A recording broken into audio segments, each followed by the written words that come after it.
China, a land of vast mountains and fertile rivers, a civilization so old that its history stretches back over 4,000 years. Today, China stands as the world's second largest economy, a rising superpower, and a nation of over 1 billion people. But its story is not one of sudden success. It is a journey of dynasties and empires, of wars and philosophies, of collapse and rebirth. This is the story of how China was built, how it expanded, absorbed surrounding regions, faced unimaginable challenges, and transformed into a modern global giant. The dawn of civilization.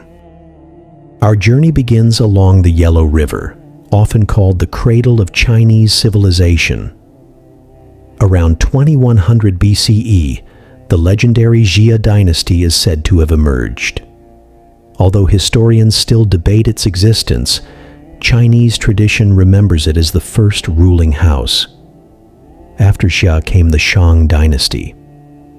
For the first time, we see written records, oracle bones with carved symbols, an early form of Chinese writing. The Shang rulers built cities, developed bronze casting, and performed rituals to honor their ancestors. Then came the Zhou dynasty, lasting nearly 8 centuries.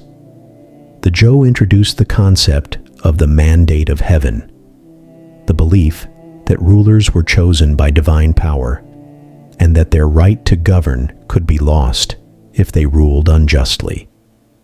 This idea would shape Chinese politics for thousands of years.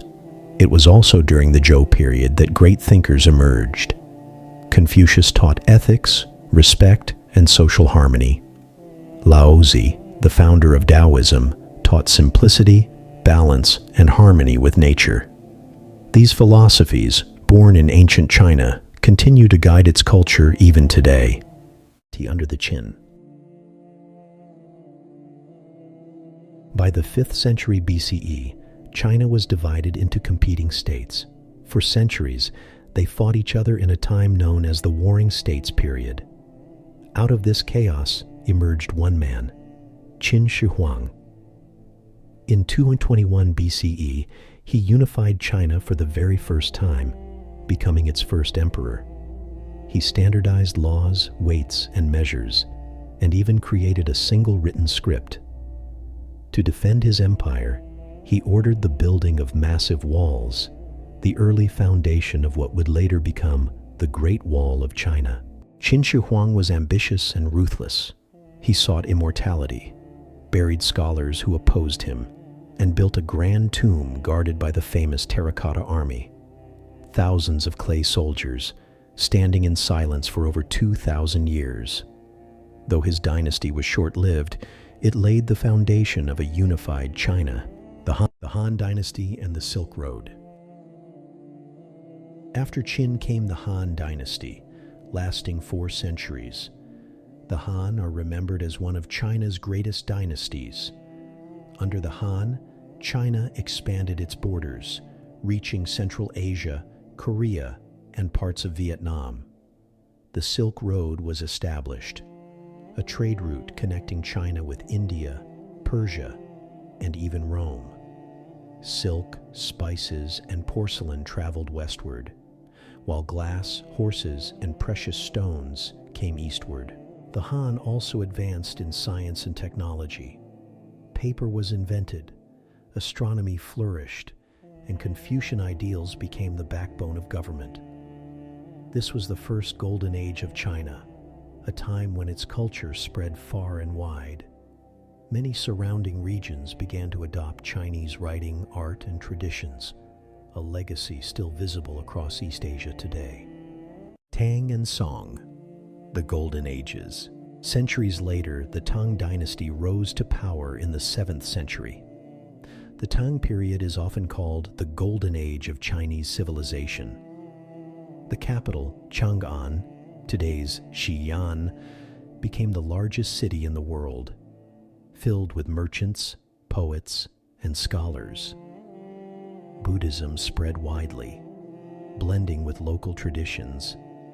Chinese poetry reached new heights, with poets like Li Bai and Du Fu becoming legends. After the Tang came the Song Dynasty, marked by innovation. Gunpowder was invented. The compass improved navigation. Printing technology spread knowledge. China's economy grew rapidly, fueled by rice cultivation and bustling markets. During this time, surrounding regions, Tibet, Xinjiang, and areas of Central Asia, fell under Chinese influence. China was not just a land of culture and poetry, but also of power and expansion. Conquest in the Ming Dynasty. But history is never without struggle. In the 13th century, the Mongols swept across Asia under Genghis Khan. His grandson, Kublai Khan, conquered China and founded the Yuan dynasty. For nearly a century, the Mongols ruled. But resentment grew, and in 1368, the Ming dynasty restored native Chinese rule. The Ming emperors built the Forbidden City in Beijing, a vast palace complex that symbolized imperial authority. They reinforced the Great Wall into the structure we recognize today. And under Admiral Zheng He, Chinese ships sailed to India, Arabia, and even Africa, showcasing the empire's power. The Ming dynasty represented confidence and stability, but in time, corruption and decline set